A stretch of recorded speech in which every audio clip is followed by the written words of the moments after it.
घेऊन जाऊन रिकव्हरी करणारे अजित पवार संदर्भात जी घटना घडली होती? मला काय माहित नाही, तो ब्लॅक बॉक्स मिळाला नाही मिळाला काही माहित नाही त्याच्याबद्दलची माहिती. आणि जे टेक्निकल आहे ते टेक्निकल होईल, त्याच्यात आपण काय बोलू शकतो, आपण कशाला बोलावं त्याच्यात. कुठंतरी उशीर होतो या संदर्भात पाहायला गेलं तर,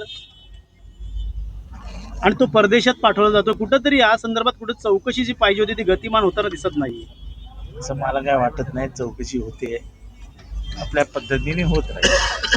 का तर रिकव्हरी त्या पद्धतीने पाहिजे त्या पद्धतीने रिकव्हरी केली जाईल का? अनेक वेळा संशय त्या विमान कंपनीवरती ठेवण्यात आल्यावर ठपका ठेवण्यात आला होता. आली की ना ती विमान कंपनीवर कोणी ठपका ठेवला, काय ठपका ठेवला, मला तर काय माहिती नाही. ह्याच्याबद्दल मला बोलायचंच नाही होय. माझं त्याच्याशी काय माझा संबंधच येत नाही. का वाटतं पुरावे जसे पाहिजे तसे समोर येतील का? कारण ज्या अनेक मला गोष्टी काय त्रुटी करायचं आहेत. झालं, आता जे आहे ते कायद्याच्या कक्षेत जे काय चौकशा व्हायच्या आहेत त्या होतील आणि पुढे जाईल. रोहित पवारांनी देखील अनेक वेळा त्या संदर्भात रोहित पवारांनी देखील अनेक वेळा त्या संदर्भातले खुलासे रोहित पवारांनी जे बोलायचं ते बोलून दाखवलं, त्याच्यावरती आता प्रशासन काय करायचं ते करेल. मात्र काय पाहायला गेलं तर एकंदरीत अनेक नेते जे ते आरोप प्रत्यारोप करताना दिसत आहेत, संशय व्यक्त करताना दिसत आहेत. त्यामुळे संशयाची सुई ही थेट जे ते विमान जे ते कंपनीवर जाते. त्यामुळे अनेक वेळा ह्या विमानाचे 2023 देखील घटना समोर आली होती. त्यावेळी देखील कुठं कारणं लपवली गेली होती, ते देखील पुढे नव्हते आले.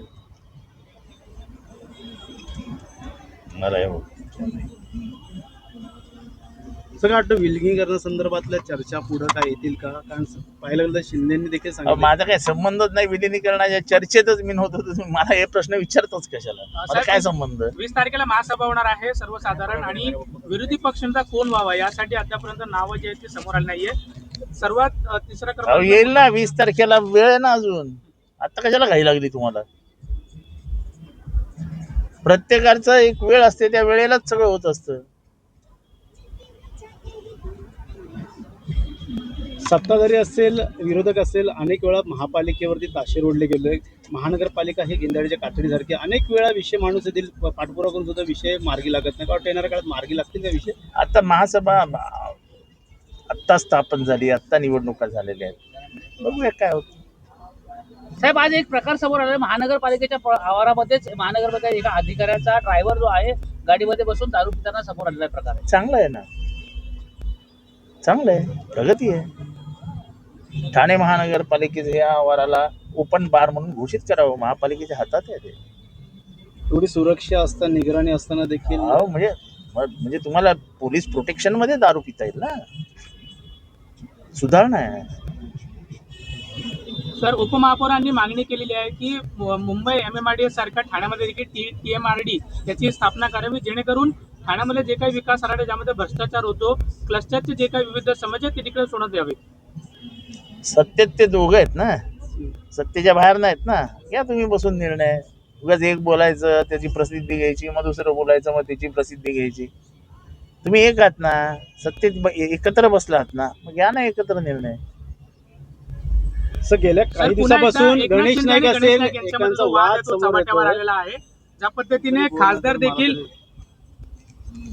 एकंदरीत खासदारांवरती देखील खापर फोडण्यात आलेला आहे. गणेश नाईकांनी अनेक वेळा पुराव्यानिशी जे ते आरोप करण्यात आले होते. EDR घोटाळा असेल, जमीन घोटाळा असेल, बिल्डरांच्या हाताशी हे सर्व घोटाळे. कसले? नवी मुंबई मधले सर प्रशासनाच्या सिडकोच्या जागा आहेत त्या संदर्भातल्या सर्व बिल्डरांच्या घशामध्ये घालण्यात जात आहे असा त्यांनी आरोप केलेला आहे. आणि एकही जागा जी आहे ती फॉरेस्टची मी कोणाच्याही घशामध्ये घालण्यात देणार नाही असंही त्यांनी इशारा दिला आहे. या संदर्भात फक्त खासदारच उत्तर देतात. आतापर्यंत उपमुख्यमंत्री एकनाथ शिंदेने उत्तर दिली नाही. आपण एकनाथ शिंदे उत्तर देतात देत नाहीत, त्यांना प्रश्न विचारणं आम्हाला काय करायचंय? सत्तेत एकत्र असलेले पक्ष आपापसात भांडतायत, आम्ही काय करायचं त्याच्यात? आम्हाला काय घेणं देणं आहे?